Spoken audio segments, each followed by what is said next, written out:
By now, you've probably heard my magic wand story. It's a brand that's been part of my personal journey for more than 20 years.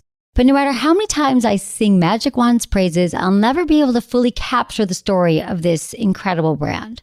Well, now journalist and author Kate Sloan just completed a limited audio series documenting the history and impact that Magic Wand has created over the last 56 years.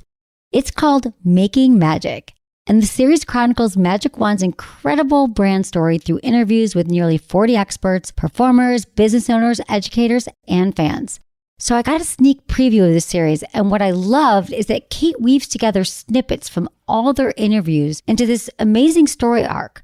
She covers Magic Wand's journey from appliance store massager to its legendary influence on culture and sexual independence, and it's all just fascinating. The first episodes of Making Magic are available now at makingmagicseries.com or on all popular podcast platforms. Just search for Making Magic or visit makingmagicseries.com today.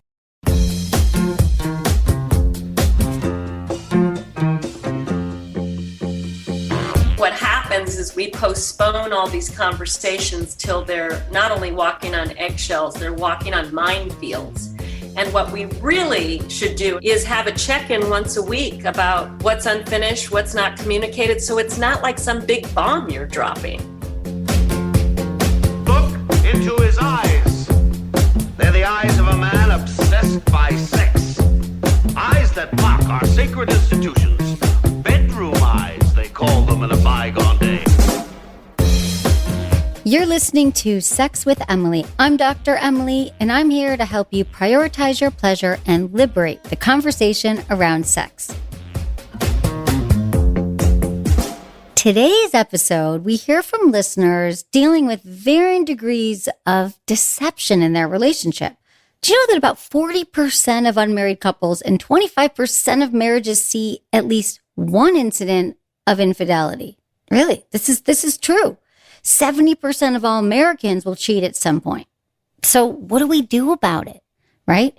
And I know you might not want to hear this, but even if we are repeatedly cheated on by partners, I hear a lot of you email or call and say, oh, well, my last 4 partners cheated on me. Well, guess what the common denominator is here? It's you. So we're going to help you recognize some signs. Later on in the episode, I'm joined by Dr. Jennifer Freed, a renowned psychological astrologer, and we dissect what the why in people cheat. And I'm going to give you a hint. It's not about the sex. We talk about other ways people betray their partners and how to just avoid it in your relationship. And I take your calls, answer your questions. And if you want to ask me about sex or dating or relationships, call my show Monday through Friday, 5 to 7 p.m. And that number, write this down, it's 5 to 7 p.m. Pacific, is 888-947-8277. All right, intentions with Emily.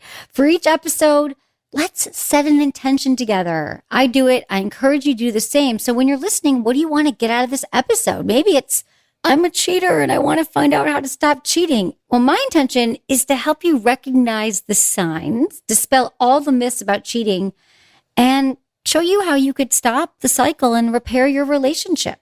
And our first call today is Bertha. She really sets the tone for the episode. All right, enjoy the show. Let's talk to Bertha, 50, in California. Hey, Bertha, what's going on? It's like, what isn't going on? It's like a soap opera. Yeah. Oh, tell me. Anyway, I met this guy. He lived across the street from me at the time, and my dog had gotten attacked, and he seemed nice. He was like a mailman, and he told me he was on vacation, so he'd help me take care of my dogs, and he got attacked, and he needed care, and I had to work, and I didn't have vacation left. So I thought, oh, he's so sweet. And so then he tells me, oh, he's in the process of getting divorced, and he's been living without her for 2 years. So I start seeing him because he lived across the street. It was convenient, and I thought he was nice, and I believed all his stories. But anyway, so I called the Dr. Laura show, and she told me to run because he's still vested in his other relationship.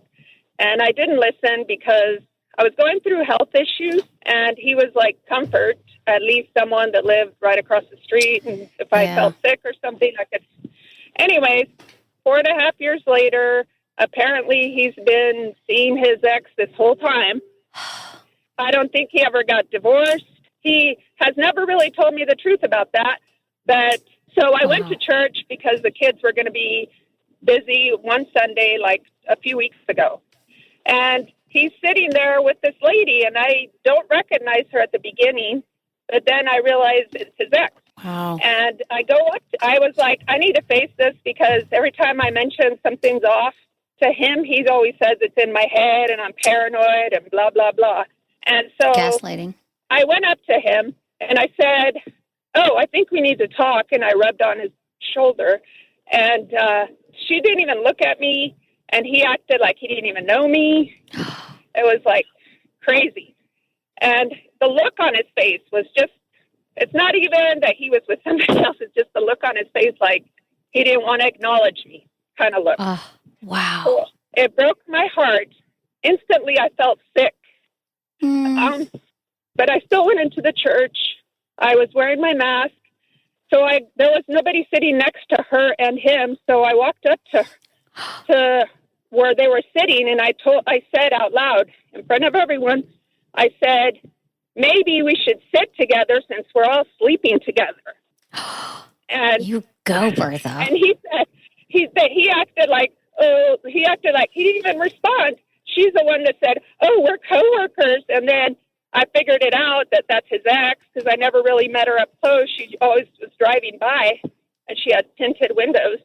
But he made up a story about why he was with her.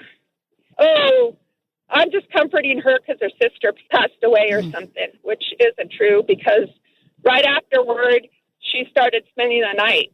And then he's still trying to get me to be with him. I don't get it. Wow. And he's like master manipulator, obviously. Sounds like it. Yes. And yes. Wow, I'm Bertha, like, when did this happen? I can't even believe it. Like 2 weeks ago. Okay, yeah. Wow, Bertha, so for 4.5 years, were you guys committed? Well, I thought we were. Well, I thought we were. He would spend, at the beginning, he would spend a lot of time with me. And then I was looking on YouTube and seeing that that's what narcissists do. That he's a narcissist, and apparently I'm an empath and a codependent. Yeah, that's what they do. They really try to make you feel safe, and they court you, but then everything's confusing, and then he gaslights you. So by saying you're wrong, or that didn't happen, or you didn't see it, it's like that too. And I'm so sorry, I live Bertha. on the same street, so now I have to see him all the time. Even I can't, like, every time I try to break up with him, it's been like 70 times. I went to my house, then he goes and apologizes and makes me feel bad, like I feel guilty, you know. Wow. And this is really, really unhealthy. For 4.5 years. Oh my God. I would do everything you can just to cut him, to cut contact. I would block his number. I've tried. We live on the same street. Yeah, but you could still block his number. I know you see him, but I would block him. I would get people in place to kind of help you avoid being with him, make sure that you have plans and that you're keeping busy and stuff. And it is this is such a, I'm sure you're learning a lot. You're still in the process. It just happened 2 weeks ago, but you kind of knew, right? We always know. And then why didn't I listen? Because it felt so good. At the beginning, I had a feeling, like the first 60 seconds, how you have a feeling about people, like, oh, he's an asshole. Oh, he's a jerk. Oh, he's... that kind of feeling. And like the first 60 seconds, that's what I thought. But I didn't really listen to it because I was going through stuff. So I thought it would be better to have somebody around if I needed to go to the hospital. No, I understand that. But then it just wasn't serving you. So then it was more like a neighbor, it's easy and all that. So I feel like, the important thing now to do is just to distance yourself as much as you can and try to learn what it was about this that first didn't allow you to trust yourself. What about your past relationships? Was there anything like this in your past? In my past, I never really had serious relationships where I dated someone for a long time. I would just meet someone and it's like I would fall in love and get married. I never really dated. Well, this is your new lesson right now, right? I think that you move really quick and not trusting your gut. I think things have to happen enough times to us where we finally learn our lessons. And it sounds like you're ready now. I also think therapy would be great for you because there might be other ways in your life. I actually went to therapy with him. With him? He went with me to a therapist because he was saying that I was the paranoid one and the jealous one and everything was in my head. So I was like, maybe I should go to therapy. And I went to a therapist and she told me I should take cognitive classes. And the whole time we were there, he didn't say a word. He was just listening. Well, because he's a master manipulator, because this is what he does. He's really good at manipulating. He's been doing this his whole life. Maybe he did it with his mother or siblings to get his way. It was an adaptive personality trait. And there's something in that for you, too, that's probably familiar from your childhood, too, that people told you couldn't trust your reality. I had abandonment issues because I was like the second oldest out of 8, and I was like the mother to my brothers and sisters. Yeah. Yeah, well, I'm sure that there's a lot there, so I'm really sorry this happened, Bertha. I really hope that you can now find a therapist and stick to, go every week and just to make a commitment to yourself that you're going to make better decisions. The thing is, I've been to therapy and they make it seem like it's me. I need cognitive classes. Well, CBT, cognitive behavioral therapy, is for people who have negative thoughts and trying to stop the conditioning around certain behavioral patterns and stuff. I don't know. Maybe that's helpful, but I wouldn't recommend that to you. I think you got to find a good therapist who. I love EMDR therapy because that helped me realize that I had this very similar thing in my upbringing. I do the same thing, to be honest, in a level of I don't trust sometimes myself, and I too easily trust other people. And I doubt my own things. Yeah, and I am too. I do that too. And then I realize believe the best in everybody. Yes, I believe that everyone's innocent until proven guilty. There's some people like everyone's guilty, everyone's a crook. I'm like, everyone's great. And then being a pleaser, sometimes I just say yes to people, and then I let myself get taken advantage of. And so what I realized, which I never unpacked, and again, I've been in therapy for 25 years on and off. It was actually a very formative person in my home growing up that repeatedly gaslight me, told me that I was wrong, told me that everything I did wasn't, and I didn't even remember it. And there's something about releasing that and noticing it. I'm so much more careful now with people. I ask questions. I trust my gut because I just saw it. I'm like, oh God, it's not only with my family, it's with work and it's with people that I work with, I trust. So anyway, I would say that this is a great turning point for you, Bertha, that you're never done learning. I would keep trying to find a therapist that could help you.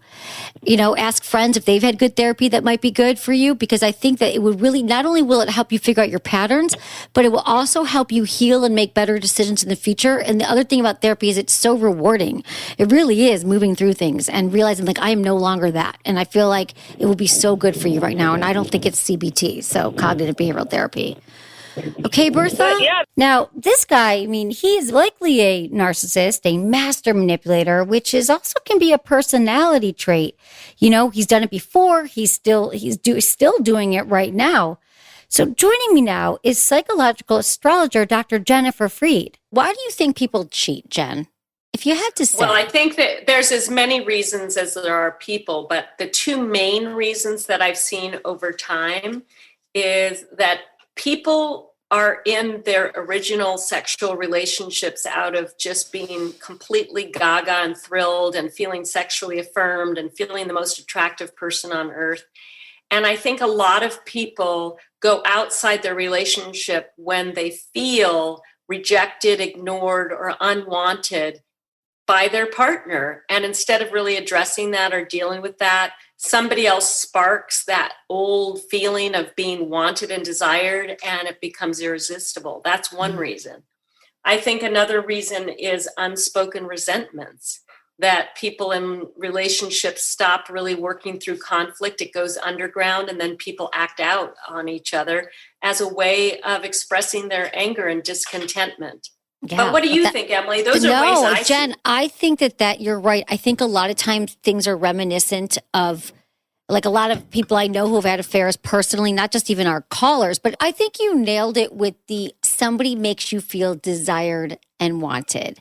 And I think we all want that. And that's that light, that early on in a relationship, those feelings where all your feel-good hormones are racing and you get that excitement. It wanes after a while. It really does. And then if you see somebody else who desires you and wants you, it's just intoxicating like nothing else. So I agree with you on that. Yeah, I mean, Jen, you nailed it. Unspoken resentments, when people can't communicate and things build up over time, and then they cheat because they feel, well, my partner didn't do all these things. They're having a one-way battle. They're waging a one-way battle with their partner, and they just think, well, I deserve this, or they justify it in some way. Well, it's funny because I used to think early on that people cheated because it was about sex. But what I found out in all these years, it's very rarely just about sex. And I think it's ego and feeling elevated by somebody else. So I think you're right. I mean, sometimes maybe there's a fetish that can't be met. I'm trying to add to your list, but I think resentments are what tear us apart, even if you don't cheat. Yeah, and I think that Esther Perel, I think that's how you pronounce it. Yes. I know her, I like her. She made a great point, which is that in North America, cheating is the ultimate betrayal, and it gets all this mileage, and every TV show has a cheater, and it's like cheating, cheating.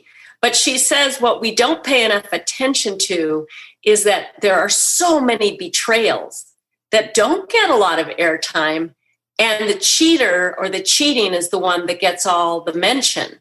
But in relationship over time, betrayals can be on all kinds of fronts. I work with people who feel betrayed because their partner won't make an effort with their side of the family.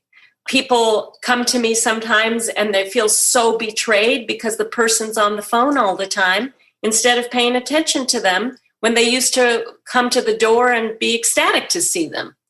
Betrayal is, I think, the seed or the root of most people's violating their relationship, period.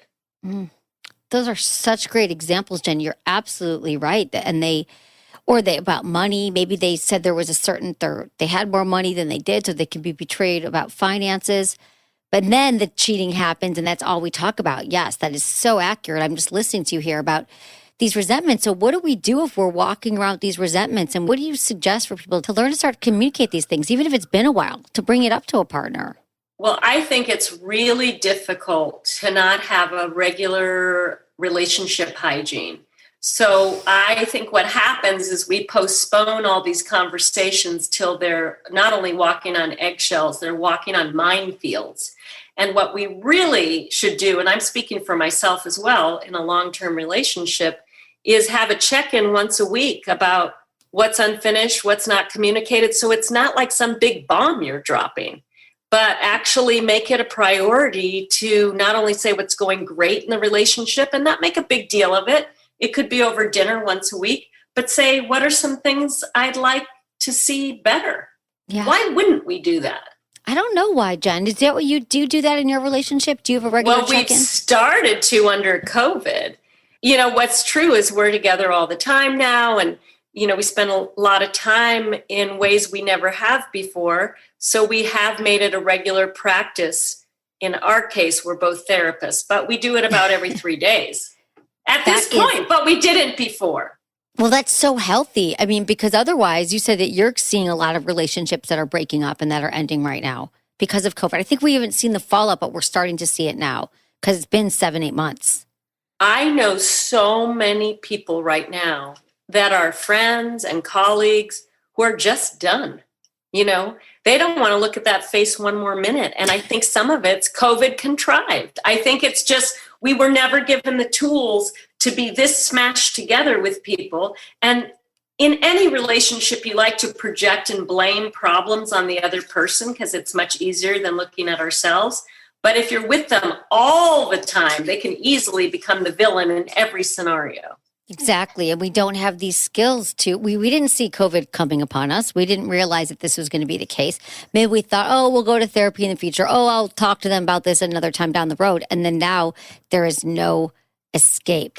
Okay, Dr. Jennifer Freed's going to hang out. I'm going to take a quick break. There'll be more Sex with Emily. Thanks to everyone for supporting our sponsors. You know, we only work with sponsors that we enjoy ourselves, and I hope you do too.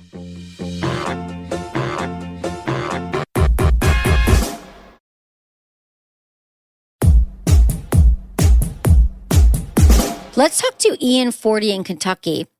Hi, Ian. You're on with Emily and Dr. Jennifer Freed. How can we help you? Hey, I just got out of a relationship with someone who has been very emotionally unsupportive and very narcissistic and controlling. And we've broken up many times. I've moved out. I've come back. They've been married this whole time to another man, and it's a gay relationship. And, they kept saying they were going to leave their partner. They still haven't done it. And then finally last night was the final straw. I caught them in a lie, red-handed, and they kept denying it and kept denying it. And it's been like that ever since I've known them. They've had drug abuse issues. They've had all these major toxic issues. And I'm not that kind of person. I'm a former personal trainer, and I'm a cosmetologist now. And, I value, I feel like the body is sort of my temple, and I like to take care of myself and pamper myself. And they're just like the total opposite. They really abuse themselves a lot, and it's really sad to see them go through that. So I just wonder, I have sort of a pattern of being with emotionally unavailable men, and I just wonder, how can I break that pattern? It's such a great question. Thank you, Ian. I love this question because so many of us repeat these patterns over and over again. It sounds like you're really ready. You're like enough already because, your body is your temple, and then you're dating someone who's a drug addict and who's married. So I would say first, have you ever had therapy, Ian? Have you ever looked into anything from your past? Have you looked at your upbringing? I've had a few therapy sessions back in the day, and I'm totally open to therapy. I think it can be a very healthy thing as a tool to help you move forward. For me personally, I feel like that's how I could use it. But I am open to that. I think that would be really helpful because usually these things have to do with intimacy issues, like challenges around getting really close to somebody. Knowing that someone's not available means that you don't really have to show up in a full way to know, well, this is a fatal flaw. This is how this is going to end. But that's why I say therapy, because there's some deeper work, I think. I used to always think that it was about the people I was dating that was emotionally available, but it turned out I wasn't emotionally available. And so I feel like there's some of that. Jen, what do you think here to help our friend Ian? Well, Ian, first of all, you're incredibly brave to come on and talk about it. That's always the first step, is owning that you keep showing up in the same pattern. So that means it's about you.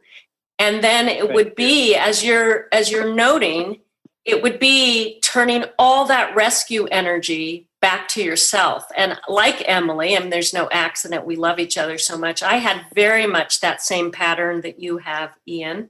And I had to go into therapy and look at my fear of dependency. Because as long as somebody was screwed up and unavailable, I didn't have to worry about my own dependency issues because I was always working on drama. But once I really looked at how terrified I was to be vulnerable and dependent on someone else and own that, I actually brought in a partner that could comfort me and soothe me and not actually abandon me. And I didn't need to abandon them.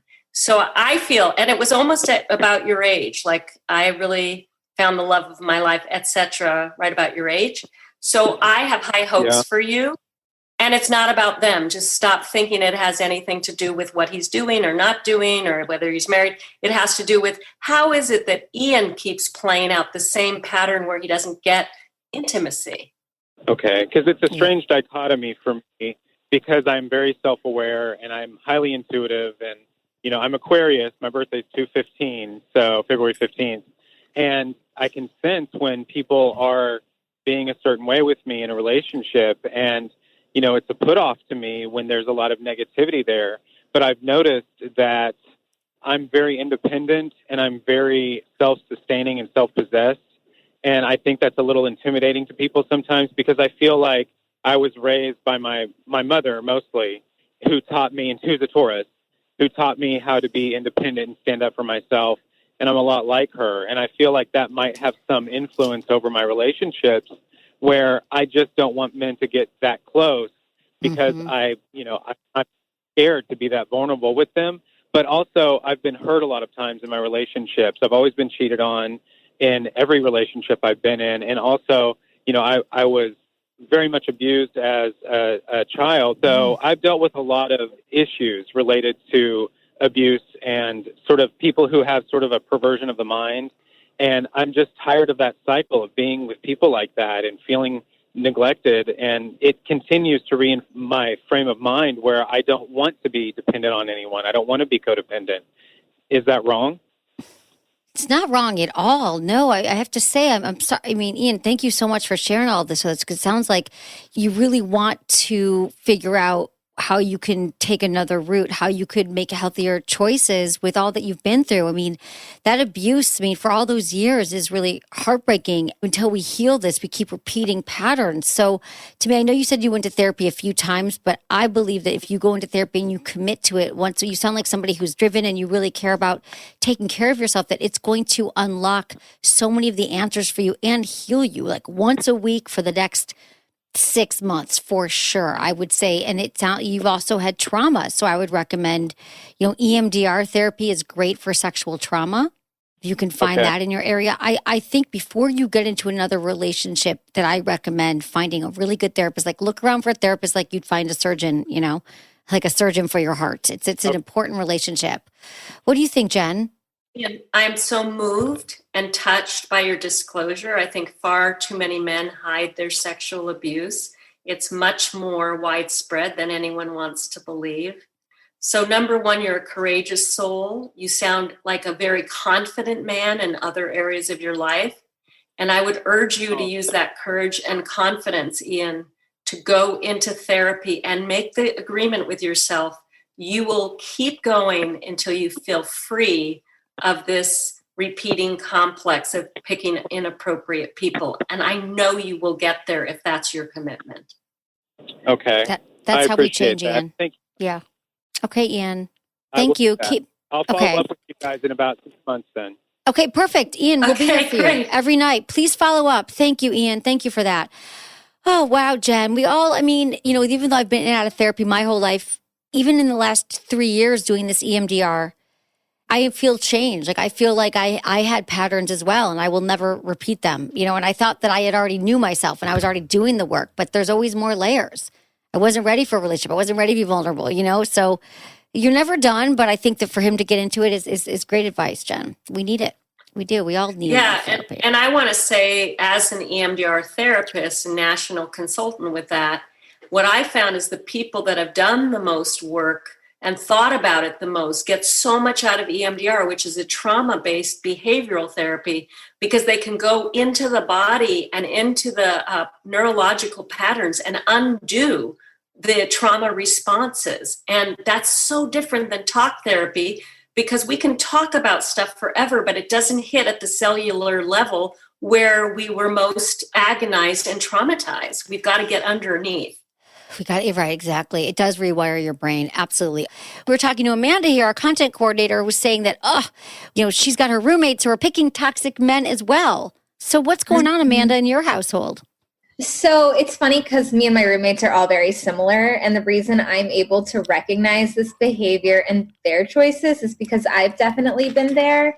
I think in my early 20s, I would chase emotionally unavailable people for the reason that Jen was saying, and that I didn't want to have to do like my own work and my own intimacy issues and try to acknowledge them and work through them and all that. And so when healthy relationships started presenting themselves to me, I got really, really bored really quickly and thought that true love was like full of highs and lows and screaming with like great makeup sex. And I think that like what I'm seeing in my roommates right now is a very similar thing, where they are chasing these emotionally unavailable people, one, because it's exciting and they think that's what love is, but also because they don't want to have to do the work of being emotionally available themselves. Yeah, it is true. We got to all do the work. And I can't think of another way besides therapy. I'm trying to think if I would have been able to figure out the patterns on my own. But Jen, do you see this too? That, we don't want to look at ourselves, I suppose. We think we're victims to our life rather than participants to our life. Well, I'm writing a new book, and one part of the book is the only way to have true personal growth is to work on all 4 quadrants of self-development. And one of the quadrants is having the right crew. And Amanda, you are now one of the right crew for your friends, if they're willing, which is you've got to be around people that will tell it to you like it really is.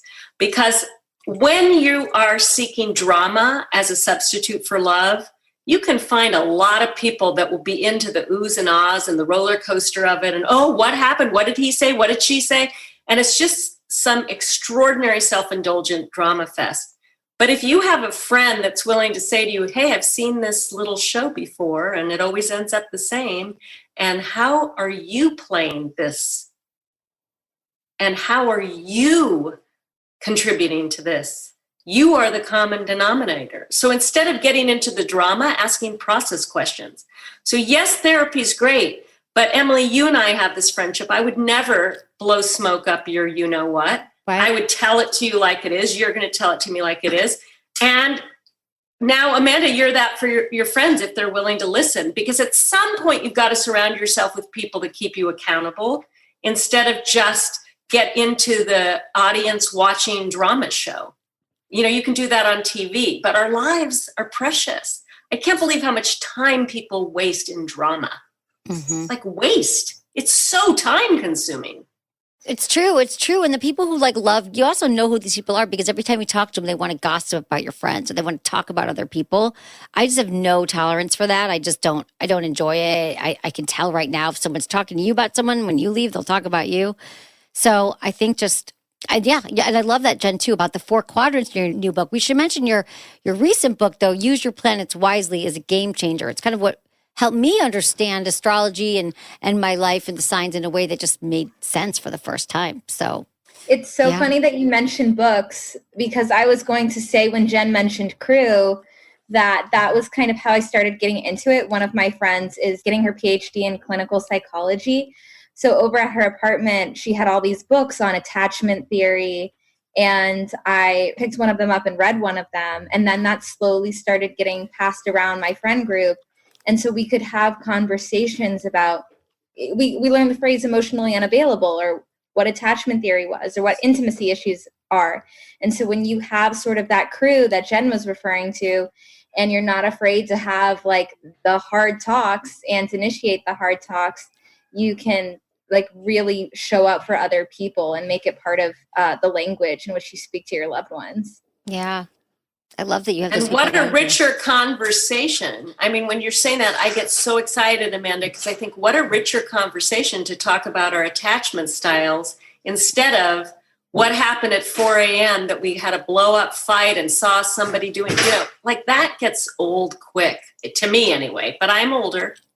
It was a little more exciting when I was in my 20s to process and do the debrief on all the bad behavior of the week. I mean, it's like... Right. No, it's true. It's funny though. I feel grateful in my 20s. Well, I was going through a lot, but I was in therapy. And my best friend Mary was also in therapy. And then we'd meet at Whole Foods after our therapy sessions.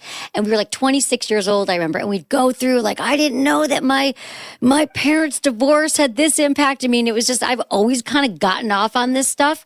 But no matter where you're at, I mean, start there. It is true. You want to find your tribe. You want to find your people. I want to tell you a really good story. Which is this. I have a number of very close men friends, and this one in particular, happily married for a long time, but he was just so sad because he couldn't really find other men to go deep with, and he felt very alone.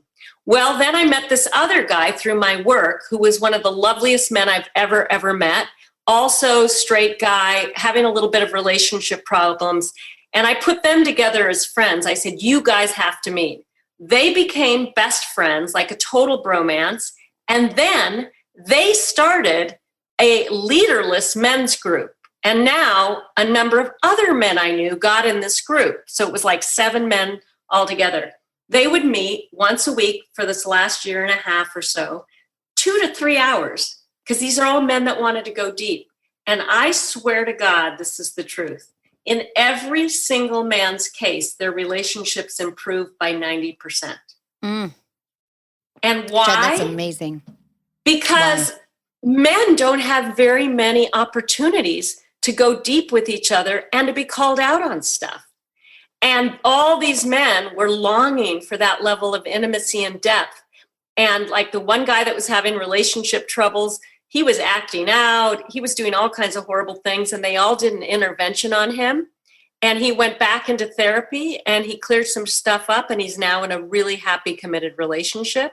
I mean, all sorts of great things happened out of this men's meeting. And it wasn't a therapy session, but it was men that had all done their own therapy. I will say that. Yeah, you do need that as the precursor. But I love, Jen, you're such a good matchmaker in so many levels. Friends and love, matters of the heart. I would be ready for another fix up right now. Anyway, but yeah, I think that it's true that men don't really have that, don't have that support network. I know men in recovery who do, but not everyday men. I think we need that. And that's why we hear from a lot of men calling to the show as well. Okay, more Sex with Emily after the break.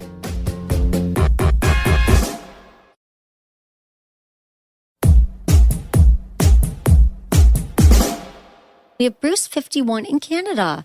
Hey, Bruce, thanks for calling. Hi, how's it going? Good. We're here to help. Well, Okay, so pretty nervous here. I'm the one that's the social or emotional distance one. Like she goes, my wife, we're on the verge of getting divorced almost, and she says I'm the one that needs to be handheld to be, emotional. here's the situation, and you're not making any decisions, and you're not the one that's take responsibility of your mistakes, and you don't talk and stuff like that. Okay. Well, you probably weren't raised in an environment where it was safe or encouraged to talk about your feelings or emotions, which a lot of men. If anything like that would happen, you've got the strap, the belt, the wooden spoon. Wow, Bruce. That was lucky. That was the minor stuff. Bruce, well, that sounds really awful. What a traumatic upbringing that it wasn't safe, and then you would be hit. If you grew up in an environment where it wasn't safe, I guess we assume like, oh, well, now I should know how to be emotionally available. No, why would you know, Bruce? You really wouldn't know. And so, right. And that's why I think this is so helpful that you called in, because this just makes sense. As we're talking about, we repeat that there was no great models of people expressing their emotions. But so are you saying, Bruce, that you'd be interested in now, though, in opening up and kind of learning? Because I had to learn that too. I was shut down for other reasons. I didn't know how to feel things. And so, would you be open to it? Like there was sexual abuse as well. Like, and my mom was 16 when she had me, and other stuff as well. So. That's a lot. What a lot to unpack. Yeah. And you're 51 years old and you want to make your marriage work. Yeah. Oh, absolutely. Like I'm up for change. Like I'm always up for improving myself.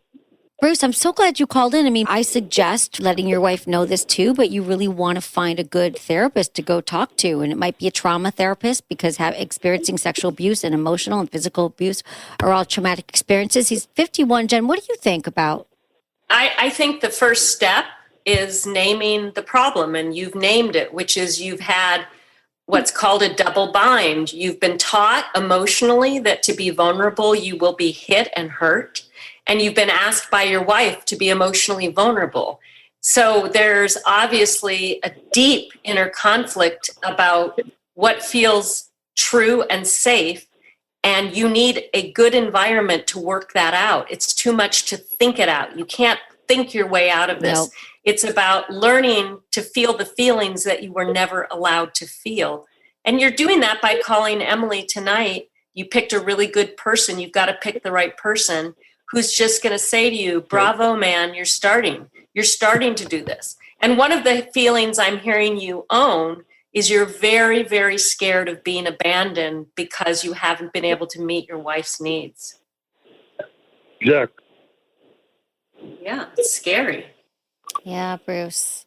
Yeah, it really is scary, but it's never too late to start on your path. And I think it will be, you'll have such relief. I mean, I'm sure you've been in a lot of suffering and pain that you couldn't even figure out what it is, because we become professionals. Yeah, I just told her about the abuse like 2 years ago. And then like, she knows about my family and the upbringing. Like if for one story, in my town is like, if you got in trouble, the kids would have to go to each family and they'd get hit and they'd all take turns. And, that's how everybody was growing up back then. Wow, Bruce.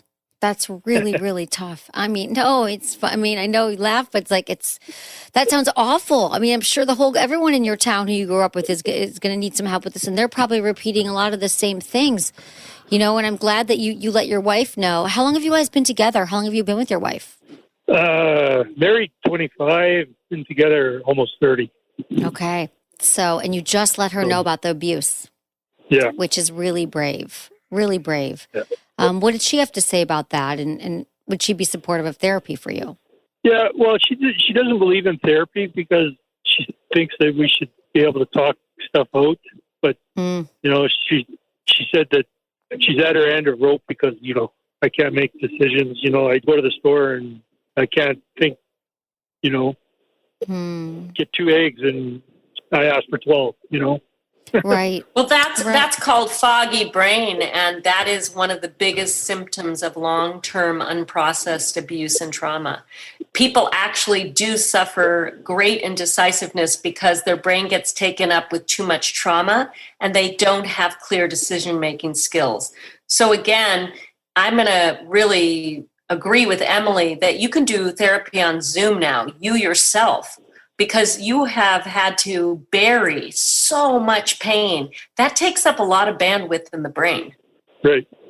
Yeah, Bruce. And I guess that, maybe your wife doesn't really understand about therapy. I think that some people just think, well, we should be able to do all this, but not after the abuse that you've suffered. There's no way. I mean, you're 51 years old. If you were able to think your way out of it, you would already have done that. Like Jen said, and I can relate to this too. I have decision-making challenges. My brain is filled with sometimes a lot of trauma, a lot of thoughts, and I've had to really work on this as well. And so my heart goes out to you. And I think that if she wants you to be open and emotive and available, that's the way you have to do it. Yeah. Is finding a therapist. There's really no other way out. And I think it's such a relief once you go and you have a safe space to talk about it. Right. Thank you. Of course, Bruce. Thank you for calling. I appreciate it. Okay, bye, Bruce. What a dear man. Yeah. And how many marriages are broken apart because someone didn't get the help they needed, whether it's alcohol or trauma or all the rest. I mean, I'm just so upset lately watching certain friends break up because the one part of the partnership wouldn't get the help they needed. Yeah. I mean, we're so anti-help, but it's like, that is the answer. There is no other way out. You can't go around it, can't go over it. Like, you have to go through it. But therapy, I guess it gets such a bad rap, right? People think it's going to be this drudgery and this, means that you're crazy, or I don't know what the stigmas are that people still hold on to, but it's like a moral weakness if you need someone else, except for you wouldn't go to yourself for dentistry. You wouldn't go to yourself to get a pap smear. It's like this brain, this organ, this heart, so complex. Like you said, you should think about it as tender as a heart surgery and make sure you're with the right person. I don't have that skill set. I'm one of the smartest people I know and a therapist. I'd never go to myself. I'm a horrible counselor for myself. I would never go to myself. I would not. Never go to myself. Let me tell you this. I would not go to myself as a therapist because I can't be objective about myself. You think I healed myself? No, I have a therapist. She's been on my podcast. Jen is a therapist friend. I mean, I surround myself with people, and sometimes you pick the wrong people. Believe me, I've gotten taken advantage of. I've made bad decisions, and I just learned I got to correct these patterns. So yeah, I would not go to. That's funny, but I can help you. I swear to God. But I think that's true. It's like I'm super gifted with people that even have my same problems, and I can help them because I've got some awareness. But when it comes to us trying to figure out how to undo the trauma done to us, it's like being in a mummy suit and then saying, I don't know why I can't get out of it myself. Right. Exactly, Jen. That is such a good example. It's like, it's so true. You're like, I mean, I can't tell you how many years I found all my old journals too from like my early 20s and just like, why can't I figure this out? Why can't I focus? Whatever it is. And it was like a loop of me trying and writing. And I've always been on the path, but I just couldn't do it until I committed committed to therapy like it was my life depended on it, because it did. And I wouldn't let myself get out of it, even though it was painful. I have a friend who's been wanting to go to therapy, and I finally gave her the name of my therapist, and she went and she paid up front 10 sessions so she would commit. She was like, That's a good know that I won't policy. go. I thought that was great. I mean, it's like paying for your trainer or something to make yourself do something, but it's why I'm here with you. That's why because we've done the work, and same with Jen. It's so true. We're just trying to normalize it. That's why we're talking about it here. We talk about it all. Dr. Jennifer Freed, you can check out her book, Use Your Planets Wisely, her website, jenniferfreed.com. She's at Dr. Jennifer Freed on Instagram. Any final thoughts, Jen? I just want to say, be brave, trust the right people, and we will all heal the trauma we all need to heal. We will, Jen. You're so right. Thank you for helping us here. Heal Thank it. you. Thank you, Jen. Okay, much love bye, to everyone. all of Much you. love to you, Jen. Thanks for listening to Sex with Emily. Be sure to like, subscribe, and give us a review wherever you listen to the podcast. And share this with a friend or a partner. Believe me, if you got something out of it, they will too. We release shows on Tuesdays and Fridays, and look out for a bonus episode every now and then. Find me on Instagram, YouTube, Facebook, and Twitter. It's all at Sex with Emily. And I've been told I give really good newsletters. So sign up at sexwithemily.com, and don't forget to check out our blogs. If you want to talk to me, ask your questions about your sex life, dating, or relationships, email me, feedback at sexwithemily.com, or call into my SiriusXM show Monday through Friday, 5 to 7 p.m. Pacific, and call me, 888-94-STARS. That's 888-947-8277. Get a free 30-day trial at sexwithemily.com/SXM. Was it good for you? Email me, feedback at sexwithemily.com. You can watch my masterclass on masterclass.com/Emily Morse.